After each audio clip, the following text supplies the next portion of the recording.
अच्छा छात्र, मैं आज भूख हड़ताल नामक एक कहानी सुनाऊंगी। इसके पहले हम जरिया कहानी पढ़ा था। जरिया कहानी का उद्देश्य और शीर्षक की प्रधानता, सारांश सब कुछ बताई थी मैं इसमें। जरिया के चरित्रण पात्र है ना, उनके बारे में बताई थी।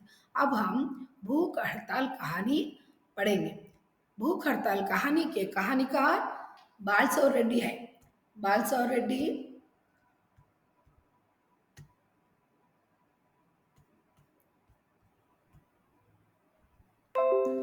बालसुब्रह रेड्डी हिंदी प्रांत के हिंदी लेखाकार है, कहानीकार है, क्योंकि ये हिंदी प्रांत में इनका जन्म हुआ। इसके बारे में बताऊंगी। इनका जन्म 1 जुलाई 1928 को आंध्र प्रदेश के कड़पा जिले के गोल्ललगूडू नामक गांव में हुआ।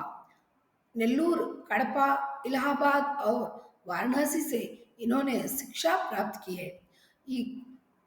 భూక్ హడతాల్ అంటే ఆకలి సమ్మె కథానికను రాసింది శ్రీ బాలసోరెడ్డి గారు. ఈయన మన అహిందీ ప్రాంతం అంటే దక్షిణంలో హిందీ హిందీ ప్రాంతం కాదు కదా ఇది. హిందీ ప్రాంతంలో హిందీ లేఖక్, హిందీ రచయిత.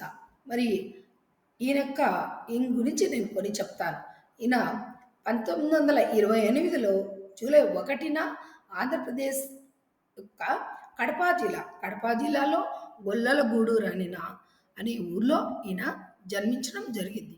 తర్వాత విద్యాభ్యాసము నెల్లూరు, కడప, ఇలహాబాద్ और वाराणसी से इन्होंने शिक्षा प्राप्त की. అంటే ఇక్కడ ఈ ప్రదేశాలలో ఈయన యొక్క విద్యాభ్యాసం జరిగింది.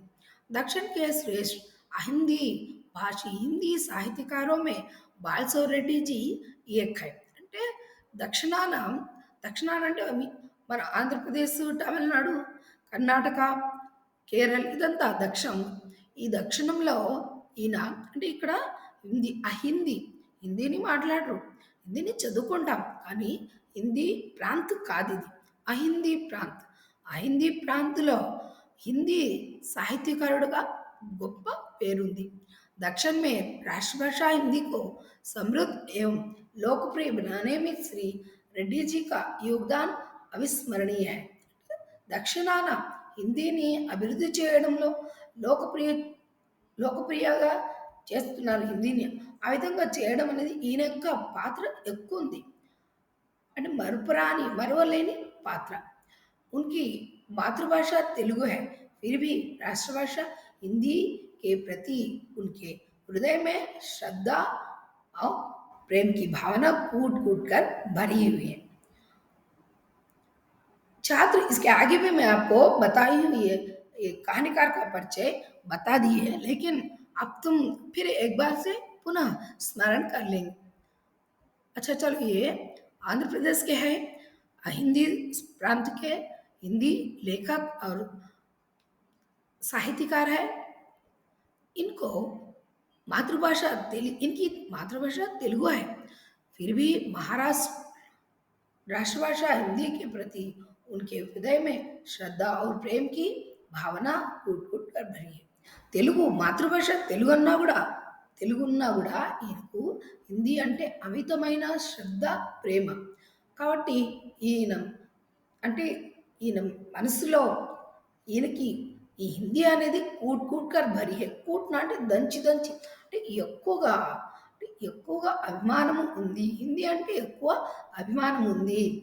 अतः हिंदी को ही उन्होंने अपनी लेखनी का మాధ్యం बनाया है. కాబట్టి ఈయన హిందీని తన మీడియంగా చేసుకున్నారు. అంటే మనం కూడా చాలా గొప్పవాళ్ళం. మీరు ఛాత్ర, నేను కూడా ఎందుకంటే హిందీని సెలెక్ట్ చేసుకున్నాం. ఎందుకంటే హిందీ పట్ల ఉన్న అభిమానంతో మీరందరూ హిందీ సెకండ్ లాంగ్వేజ్ తీసుకున్నారు. కానీ ఈ యొక్క బాలసోరెడ్డి రెడ్డి గారు మాధ్యమం అంటే హిందీ మీడియంలో తన చదువుని కొనసాగించారు. ఎంతో గొప్ప విషయం. आंध्रवासी होने के कारण भी रेड्डी जी आंध्र के समाज से बहुत ही ప్రభావిत हुए. అంటే ఆంధ్రప్రదేశ్లో ఉన్నారు కాబట్టి ఇక్కడ ఈయనకు హిందీని అభివృద్ధి చేయడం కోసము చాలా ఆ యొక్క ప్రాంతంతో ఈయన చాలా ప్రభాविతులైనారు। अतः उनकी रचनाओं में दक्षिण के सामाजिक, पारिवारिक, सांस्कृतिक, राजनीतिक एवं ఆర్థిక జీవన్ కా స్వాభావిక చిత్రణ సంపన్న కియా హై. అంటే ఈయన రచనల్లో మనకు ముఖ్యంగా రచనలు చేయడంలో ఒక వస్తువు, ఒక విషయ వస్తువుని మనం ఎన్నుకోవడం జరుగుతుంది. ఈయన ఎన్నుకున్న విషయాలేమిటంటే సామాజిక అంటే సమాజపరంగా, పారివారిక కుటుంబపరంగా, సాంస్కృతిక్ సంస్కృతిని తెలియజేసే విధంగా, రాజనీతి రాజనీతి అంటే ఈ యొక్క పాలిటిక్స్ రాజకీయాల గురించి, ఆర్థిక్ లాస్ట్ వన్ ఆర్థిక ఆర్థికంగా ఈయన తన జీవితంలో ఈ యొక్క రచనలను రాయడానికి ముందుకు అడుగు వేశారు. श्री रेड्डी जी ने कई सालों तक हिंदी చందమామ का सफल संपादन किया. ఈ రెడ్డి గారు చందమామ చందమామ అంటే చిన్నపిల్లల కథలు చదివారు. కానీ పూర్వం చిన్నపిల్లలే కాదు, ఎవరైనా కూడా ఈ చందమామ పుస్తకాన్ని చదివారు. అది ఇంగ్లీషు, హిందీ, తెలుగు అన్ని భాషల్లో వచ్చేది. ఇది చాలా ఫేమస్ ఈ చందమామ. స్టూడెంట్స్ మీకు గూగుల్‌లో గాని ఎక్కడైనా ఈ చందమామ అని కొట్టండి. బాలశౌర్యరెడ్డి సంపాదకీయం వహించారు దానికి. కాబట్టి ఈ చందమామని మీరు గూడా గూగుల్‌లో చూసి చిన్న చిన్న కథలుంటాయి. చాలా మంచి కథలు ఉంటాయి. అది చదవండి. संप्रति श्री रेड्डी जी मद्रास में रहते हुए సాహిత్య సృజన में लगे हुए हैं. ప్రస్తుతము బాలశౌరెడ్డి గారు మద్రాసులో ఉంటూ తన సాహిత్యాన్ని అంటే సాహిత్య రచనలో రాయడంలో నిమగ్నమై ఉన్నారు. సాహిత్య సృజన అంటే సాహిత్యాన్ని రచించడం, సృజన అంటే రచించడం. ఆ యొక్క సాహిత్యాన్ని రాయడంలో ఈయన మునిగి ఉన్నారు. यहाँ तक है हो गया बालसौ रेड्डी जी का जीवन परिचय, उनके बारे में. अब कहानी में आएंगे. भूख हड़ताल कहानी, इसका भूख हड़ताल नाम है. इसे तेलुगु में आकली सम्मे कथा. भूख हड़ताल की कहानी में एक स्वाभिमान जीवन बिताने वाला एक लकड़हारे की मनोभावना बाधा का चित्रण है. लकड़हारा हर दिन जलावा बेचकर उस दिन జల్వాన్ బేచ్కర్ జీవికా చల్లలేతా హై. ఈ కథ ఆరంభంలో మనకు ఒకరి యొక్క అంటే కట్టెలు అమ్మేవాడి యొక్క అభిమానవంతుడైన కట్టెలు అమ్మేవాడి యొక్క చరిత్ర గురించి ఇక్కడ చిత్రీకరిస్తారు. మనోభావన అంటే అతని మనసులో ఏముంది, అతని బాధ ఏంటి, మొత్తం ఈ కథ ద్వారా మనకు తెలియజేస్తున్నారు. एक दिन परिवहन विभाग वालों ने హడతాల్ కియా అంటే ఇతని పరిస్థితి ఏమి, రోజు ఆ జల్వాన్ అంటే కట్టెలు అమ్మి తన జీవితాన్ని తన భార్య పిల్లలంతా పోషిస్తూ ఉంటాడు. ఉన్నట్టుండి ఒకరోజు ఏక్ దిన్ పరివాహన్ విభాగ్ వాలోనే హడతాల్ కియా. ఒకరోజు యొక్క బస్సు అంటే ట్రాన్స్పోర్ట్ అంటే బస్సులు వెళ్తాయి కదా, వాటిని ట్రాన్స్పోర్ట్ అంటారు. మరి వారు ఒకరోజు స్ట్రైక్ చేశారు. హడతాల్ కియా. ఉస్ దిన్ బస్ స్టేషన్ సునా రహ్ గయా. ఆ రోజు ఇంకా ఎప్పుడైతే సమ్మె చేశారో, హడతాల్ చేశారో, స్ట్రైక్, ఈ మూడింటికి ఒకటే అర్థాలు. ఇవి వాళ్ళు స్ట్రైక్లో వెళ్ళారు కాబట్టి బస్సులు కదలలేదు. బస్సులన్నీ ఎక్కడికి వెళ్ళి ఆగిపోయినాయి. ఆ రోజు ఎలా ఉన్నిందంటే बस स्टेशन सूना पड़ गया. यहाँ कहानीकार मीटिंग में जाने के लिए बस स्टेशन आता है. పరిస్థితి देखकर परेशान होता है. మన కథాకారుడు ఈ బాలశౌరెడ్డి గారు ఒక మీటింగ్కి వెళ్ళాలి, మద్రాసుకి వెళ్ళాలి. ఆ మీటింగ్కి వెళ్ళడానికి ఆయన ఈ బస్ స్టేషన్కి వస్తారు. వచ్చేసరికి బస్ స్టేషన్ అంతా సునా ఖాళీగా ఉంది. సునా అంటే ఖాళీగా ఉంది. పరిస్థితి देखकर పరేషాన్ होता है. అక్కడి పరిస్థితి చూసి ఈ విధంగా చాలా బాధపడతారు, పరేషాన్ అవుతారు, టెన్షన్ పడతారు. మీటింగ్ మే कैसे पहुंचे. ఎందుకు పరిచయం అవుతాడంటే తను వెళ్ళాల్సిన మీటింగ్కి సరైన టైంకి వెళ్తానో లేదో అని బాధతో చాలా టెన్షన్ पड़తున్నాడు. इतने में लकड़हारा आकर कहानीकार से अनुरोध करता है कि जलवान बेचकर खरीदें. यहाँ इतने में लकड़हारा आता है. కట్టెల వెంబడి వచ్చి అనురోధ్ కన్నా అంటే రిక్వెస్ట్ చేసుకోవడం ఏమని रिक्वेस्ट करता है कि जलवान बेच बेचकर खरीदे जलवान खरीदे अय्या मेरी कटल కొనుక్కోండి అని చెప్తారు लकड़हारा सस्ते में देना चाहता है फिर भी कहानीकार लेना नहीं चाहता आ कटल में वाడు क्या हुआ सुन रहे हैं ना सब आप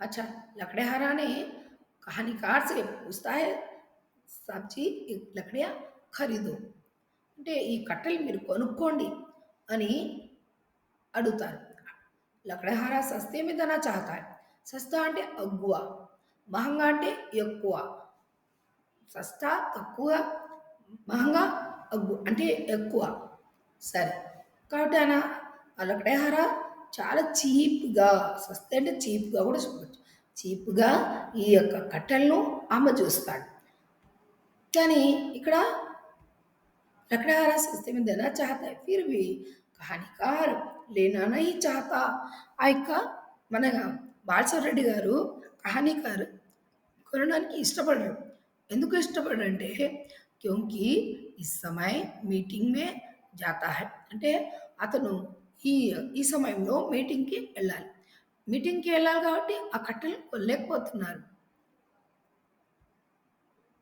भूखा लकड़हारे की विवशता को जानकर कहानीकार उससे कहता है कि इस समय तो मैं जलवान नहीं ले सकता लेकिन लकड़हारा नारायण से कहता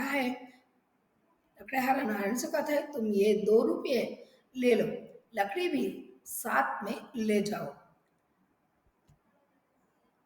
उसकी दुरुस्ती देखकर लकड़हारे को देखकर उसका नाम नारायण है उसे देखकर अपने कहानीकार कहते हैं कि मुझे लकड़ियाँ नहीं चाहिए लकड़ियाँ तुम रख लो ये पैसे भी ले लो 2 रुपये भी ले लो అంటే కట్టెలు కొనుక్కోలేడు ఆ పరిస్థితిలో ఎందుకంటే తను మీటింగ్కి వెళ్తాడు మీటింగ్కి వెళ్ళేటప్పుడు కట్టెలు ఎట్ట కొనుక్కోవతాడు కాబట్టి ఈ కట్టెలు నాకొద్దు అంటే చాలా దురవస్థలో ఉన్నాడు అతని పరిస్థితి చూసి ఆ నారాయణ పరిస్థితి చూసి నాకు కట్టెలు వద్దయ్యా నువ్వే పెట్టుకో లకడీ भी साथ में ले लो లో 2 రూపాయలు లేడు ఈ 2 రూపాయలు పెట్టుకో కట్టెలు కూడా నీతోనే తీసుకెళ్ళు అని చెప్తాడన్నమాట तुम ये 2 रुपये ले लकड़ी भी साथ में ले जाओ लेकिन स्वाभिमान नारायण कहता है बाबूजी मुझ पर आपको मेहरबानी दिखाने की जरूरत नहीं कोई भिकमंगे नहीं అప్పుడు ఈ స్వాభిమాన్ కథ ఆరంభంలోనే అభిమానవంతుడైన కట్టెలు అమ్ముకునేవాడి యొక్క కథ అని మరి ఇక్కడ ఈ యొక్క నారాయణ్ కట్టెలు అమ్ముకునేవాడు ఏం చెప్తారు అభిమానవంతుడు కాబట్టి 2 రూపాయలు తీసుకోకుండా అయ్యగారు మేము భిక్మంగేనయ్యే మేము భిక్షగాళ్ళం కాము मेहरबानी से एक दिन की भूख मिटती है लेकिन भूख की समस्या हमेशा की है అయ్యా మీరు ఇచ్చే 2 రూపాయలలో ఒకరోజు ఆకలి తీరుతుందేమో కానీ ఈ ఆకలి సమస్య భూక్కి సమస్య హమేషాకి ఎప్పుడు ఉంటుంది ఎల్లప్పుడూ ఉంటుంది ఒక రోజుతో పోయేది కాదు ఈ సమస్య उसे मिटाने का काम सरकार का है ఆ యొక్క ఆకలి అనే సమస్యను మిటానా అంటే దూరం చేసే పని ఎవరిది ప్రభుత్వానిది आज सवेरे 5 बजे उठा नहा धोकर चा पी ली बस पकड़ने के ख्याल से बस స్టాండ్ పहुंचा అంటే ఇక్కడ మన ఈ రచయిత గురించి చెప్తున్నాడు ఈరోజు 5 గంటలకు లేచి స్నానాది ఇత్యాది కార్యక్రమాలు చేసుకుని బస్ పట్టడానికి పరిగెత్తు వచ్చాడు बस स्टैंड को सुनसान देखकर मेरे आश्चर्य की कोई सीमा नहीं है ఏ విధంగా తను బస్లో మీటింగ్కి వెళ్ళాలని వస్తాడు కానీ ఆ విధంగా బస్ స్టాండ్ను ఖాళీ చూసి అతని ఆశ్చర్యానికి హద్దు లేకపోయింది ఆశ్చర్యము తర్వాత టెన్షన్ కూడా వచ్చేస్తుంది बस स्टेशन पर एक भी बस न थी।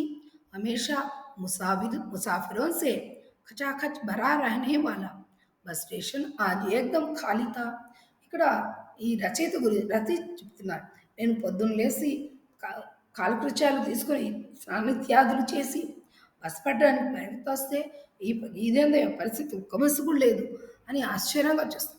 మామూలుగా అయితే ఆ బస్ స్టాండ్ హమేషా ముసాఫిర్ అంటే యాత్రికులు ఎల్లప్పుడూ ఈ యాత్రికులతో కచకచలాడేది.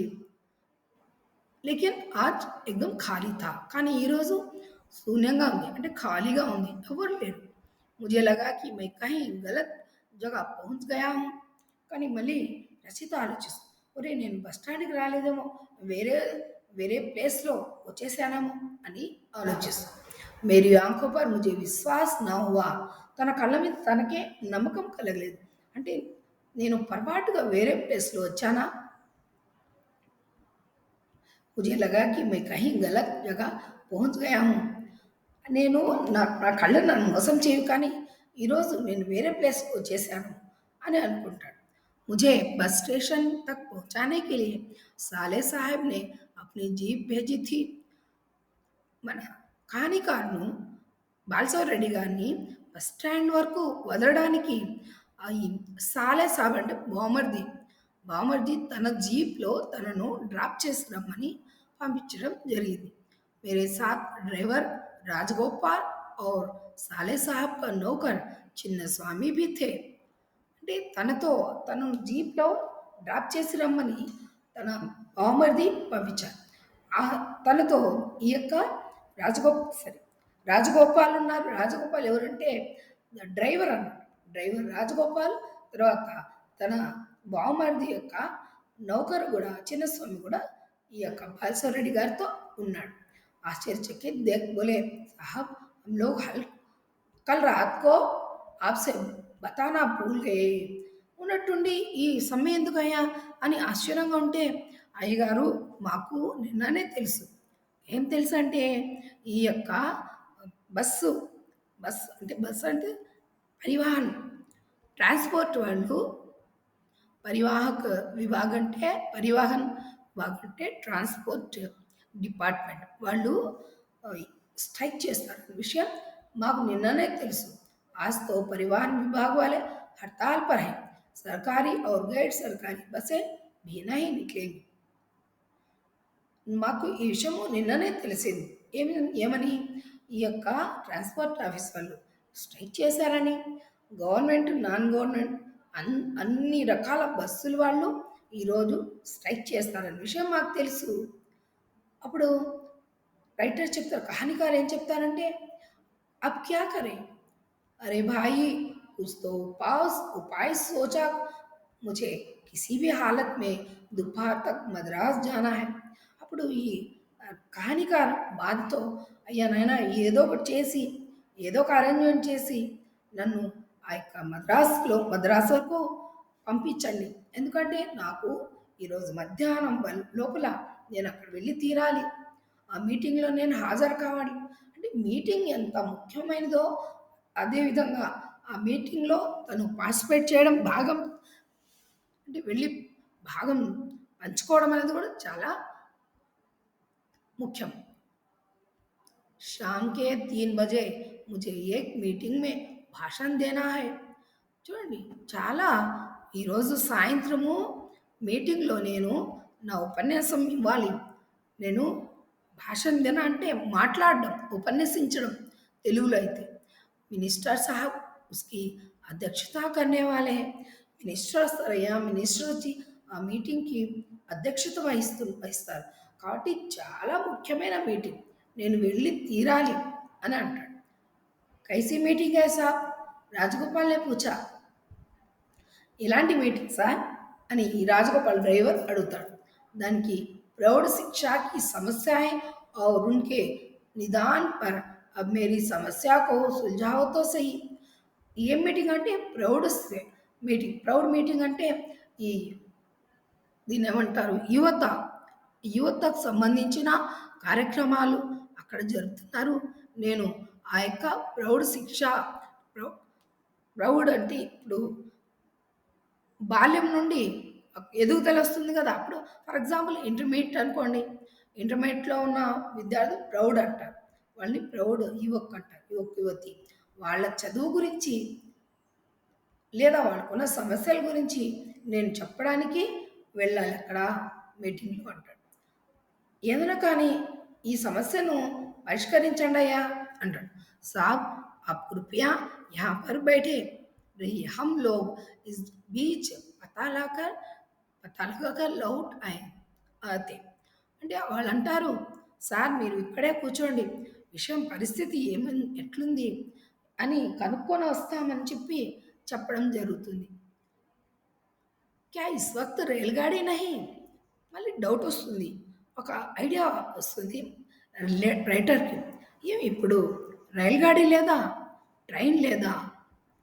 साहब आपको चित्तूर से पाकाला होते हुए रेणुगुंटा पहुंचना है वहां से आपको जनता एक्सप्रेस मिल सकती है ఇదంతా అప్పుడు ఆ కాలంలో రాసింది కాబట్టి ఈ మద్రాసుకి వెళ్ళాలంటే కేవలం ఒకే దారి ఉన్నింది చిత్తూరు నుండి పాకాలకు వెళ్ళాలి పాకాల నుండి రైల్వే స్టేషన్ రేణిగుంటకి వెళ్ళాలి రేణిగుంట నుండి మళ్ళీ చెన్నైకి వెళ్తాను ఆ రూట్స్ అప్పుడు ఈ రూట్స్ ఈ విధంగా ఉన్నది అదే అంటాడు సార్ మీరు చిత్తూరు నుండి పాకాల వెళ్ళి అక్కడి నుండి రేణిగుంట వెళ్ళాలి వహాసే ఆప్కో జనతా ఎక్స్ప్రెస్ మిల్ జాయేగి అక్కడ మీకు జనతా ఎక్స్ప్రెస్ దొ- దొరుకుతుంది ట్రైన్ దొరుకుతుంది అని అంటాడు लेकिन रेणुगुंटा तक पहुंचने के लिए इस वक्त कोई गाड़ी नहीं है దానికైనా ఈ రైటర్ రేణుగుంటకైనా పోవడానికైనా ఒక బస్సు ఉండాలి ఏదైనా ఒక వెహికల్ ఉండాలి ఒక వాహనం ఉండాలి కదా वहां से आप जनता एक्सप्रेस में जाएंगे लेकिन रेणुगुंटा पहुंचने के लिए वाहन चाहिए ఏదైనా వెహికల్ కావాలి కదా इस वक्त कोई गाड़ी नहीं है రాజగోపాల్ కూర్చో తప్స్తో ఏ కామ్ కరో సరే ఇప్పుడు ఏ బండి లేదు కాబట్టి నేను రేణుగుంటకని ఎలా వెళ్ళాలి అని అంటారు కహానికార్ బాలశౌరెడ్డి గారు మరి అప్పుడు ఈ రాజగోపాల్ ఒక ఐడియా వస్తాడు ఆ idea is Kuch తప్తో A com కరో సార్ దానికి ఒక పని చేయండి అంటాడు ఏం పని వేలూరు తక్ జానే కే లియే कोई साधन हो तो జల్దీ బతా లాగో అంటే వేలూరు వరకు అంటే నా ఉద్దేశంలో ఈయన చిత్తూరులో ఉన్నారేమో చిత్తూరు నుండి మద్రాసుకి వెళ్ళాలి కాబట్టి ఈయన ఏమంటాడు నేను వేలూరుకి వెళ్ళాలి వేలూరులో నంబర్ ఆఫ్ ట్రైన్స్ ఉంటాయి మద్రాసు పోవడానికి కాబట్టి నేను వేలూరుకి వెళ్ళడానికి ఏదైనా సాధన అంటే ఏదైనా వెహికల్ తీసుకుని రండి జల్దీ పతా జాओ పతా लगाओ తొందరగా కనుక్కోండి मुझे उस गाड़ी पर चढ़ा दो बस मैं वक्त पर मद्रास पहुंच जाऊंगा నన్ను ఆ యొక్క ట్రైన్లో కానీ నన్ను ఎక్కించే నేను మద్రాసుకి వెళ్ళిపోతాను बात सही है मगर बस सर्विस तो इस वक्त उपलब्ध नहीं है సరే సార్ మీరు చెప్పేది కరెక్టే కానీ బస్సు సర్వీసెస్ ఇప్పుడు లేదు కదా మనకు అవకాశం లేదు కదా బస్సులో ఎక్కే అవకాశం ఆప్కో ట్రక్ యా లారీ కా హీ సహారా లేనా పడేగా మీరు ట్రక్కును కానీ లారీ ఎక్కి కానీ మీరు వేలూరు వరకు వెళ్ళాల్సిన అవసరం ఉంటుంది कोई बात नहीं कुछ तो इंतजाम हो अब చర్చా करने से फायदा क्या అయ్యా మీరు అనవసరంగా చర్చించుకుంటూ టైం వేస్ట్ చేస్తున్నారు ఎట్లయినా కూడా నేను అక్కడ చేరే మార్గాన్ని ఆలోచించండి ఆధా గంటే మే పहुंच सकते हैं అంటే చిత్తూరు నుండి వెలూరు తక్కి జీప్ మే అచ్చా ఫిర్ ఒక ఐడియా వస్తుంది ఆ ఐడియా ఏంటంటే సార్ మీరు ముझे ఈయన చెప్తాడు మీరు నన్ను ఈ జీప్లోనే ముझे వేలూరు తక్ ఇసీ జీప్ మే పहुंचा दो నన్ను వేలూరు వరకు ఈ యొక్క జీప్లోనే తీసుకెళ్ళి నన్ను వదిలేయండి 24 किलोमीटर का रास्ता है अच्छा बहुत अच्छा यह तो कहानीकार चित्तूर में है चित्तूर से वेलूर जाना चाहते हैं बस सर्विसेज हड़ताल में है इसलिए वो कहता है तुम मुझे इस जीप में वेलूर तक पहुंचा दो वेलूर से तमिलनाडु सरकार की बसें तो उपलब्ध है ట్రైనే కాదు, వేలూరుకెళ్తే తమిళనాడు సర్వీసెస్ బసెస్ చాలా ఉంటాయి కదా! వहाँ पर तो कोई हड़ताल नहीं है. అక్కడ స్ట్రైక్ ఏం లేదు గదా! అని బాలశివరెడ్డి గారు ఈ యొక్క డ్రైవర్ రాజగోపాల్‌తో చెప్తారు. आपका कहना सही है, मगर बात यह है कि कहने जा रहा था అంటే కరెక్టే సార్ మీరు చెప్పేది కరెక్టే. కానీ విషయం ఏంటంటే అని అసుంటాడు. అప్పుడు मुझे गुस्सा आ गया. मैंने खींच कर कहा तुम हर बात में कोई ना कोई अड़ंग डालते हो लगाते हो.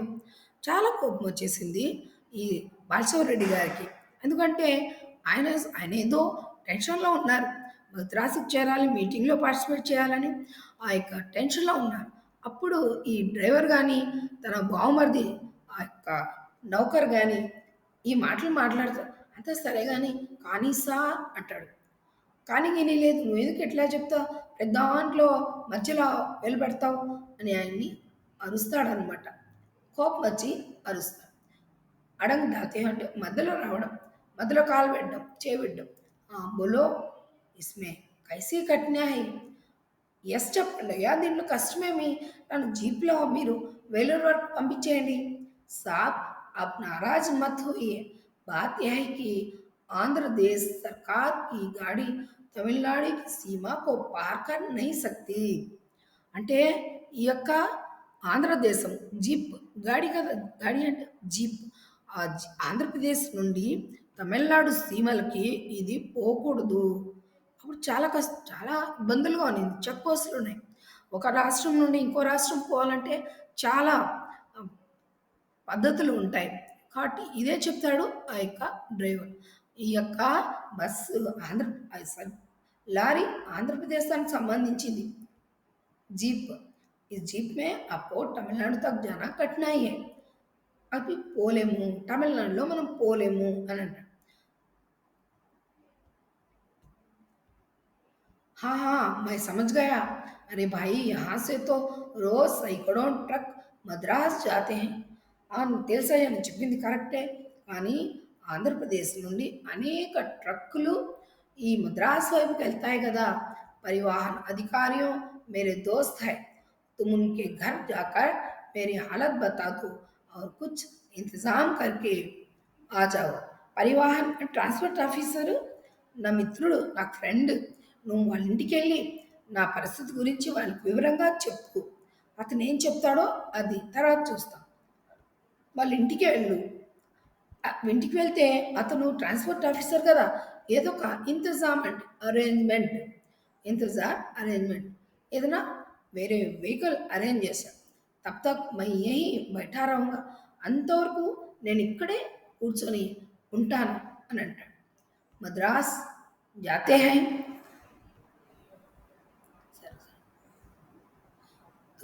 तुम उनके घर जाकर हालत मेरी हालत बता दो. సరే నా గురించి చెప్పు అని చెప్పి పంపిస్తాను.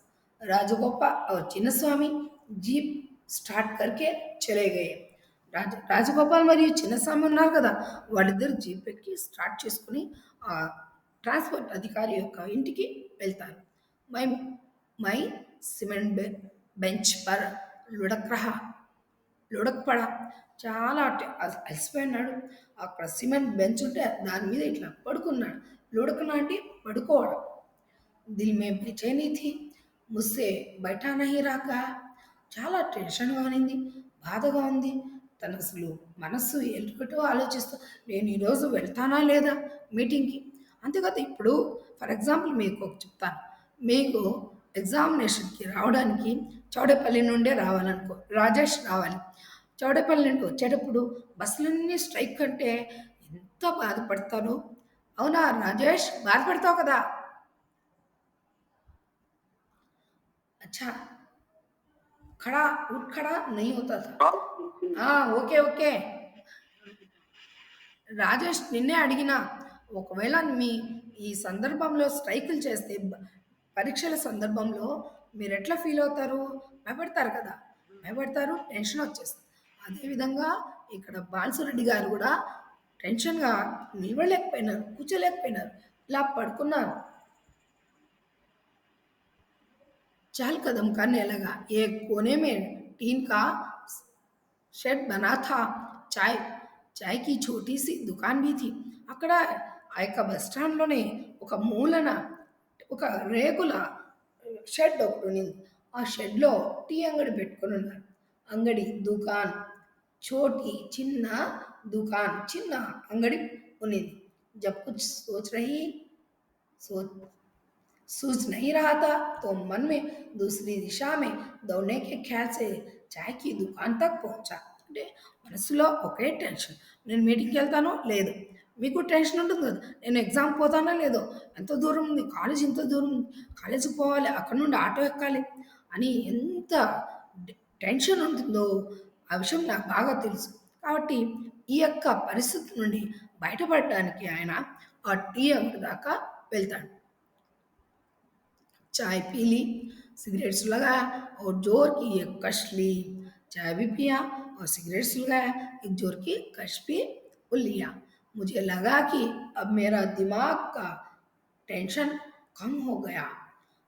ఎప్పుడైతే టీ తాగినాడో, సిగరెట్ వెలిగించాడు, ఒక కష్ వదిలినాడో లేదో, అప్పుడు ఆయన మైండ్ అని కొద్ది రిలాక్స్ అయిందనమాట.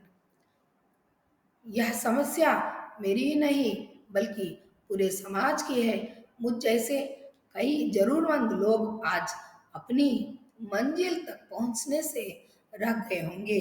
అప్పుడు రైటర్ బాలసుబ్రహ్మణ్యం బాలశివరెడ్డి గారు ఆలోచిస్తారు. ఏం ఆలోచిస్తారంటే, ఈ యొక్క సమస్య ఇలాంటి సమస్య నా ఒక్కడికే కాదు, ఈ సమాజంలో ఉన్న అవసరమైన వాళ్ళందరికీ కూడా సమస్య ఒకరు ఈ యొక్క సమస్య ఉంది.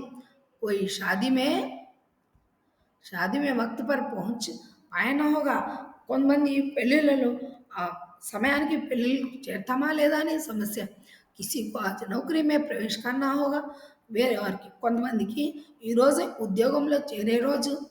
किसी का साक्षात्कार होना होगा. कोई अपने बंधु व रिश्तेदार को अस्पताल में दाखिल करे कराने से रह गया होगा.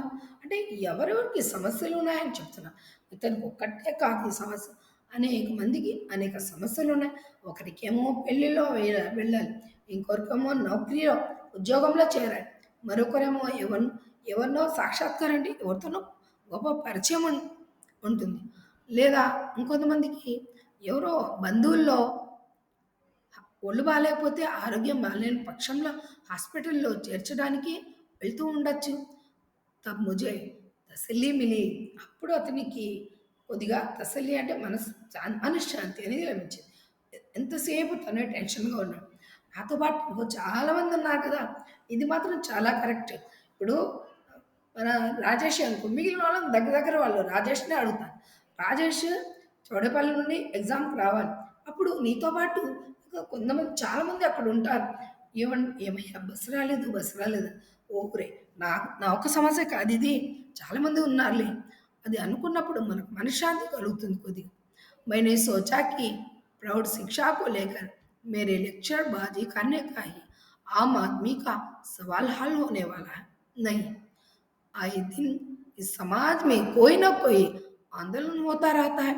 తను అనుకుంటాడు, నేను ఈ యువత శిక్ష చదువు అనేది దాని గురించి నేను మాట్లాడాలి.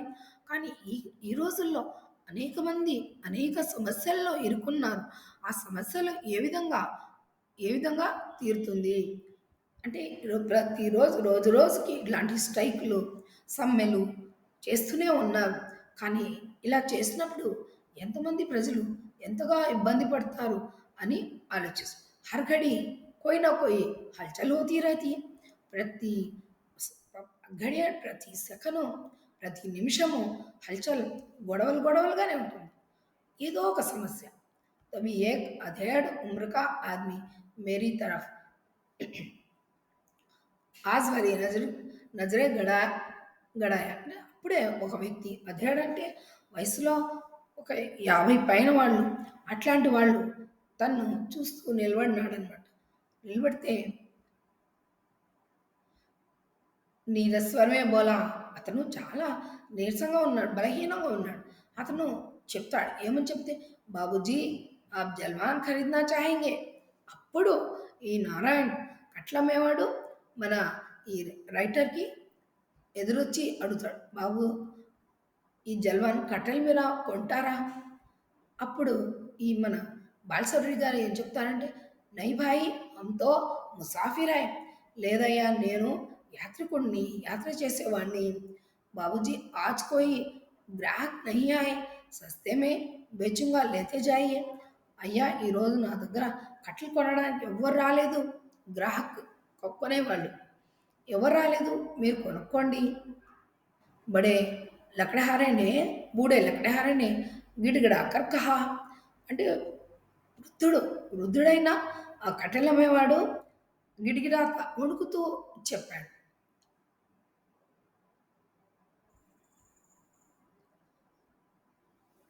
अच्छा चलो छात्र मैं यहाँ खत्म करती हूँ अभी।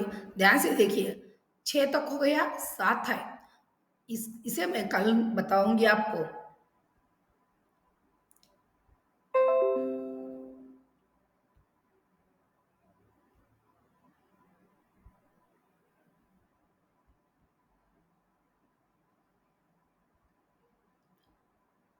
स्टूडेंट्स आपको सब लोग सेमिनार में पार्टिसिपेट करना है।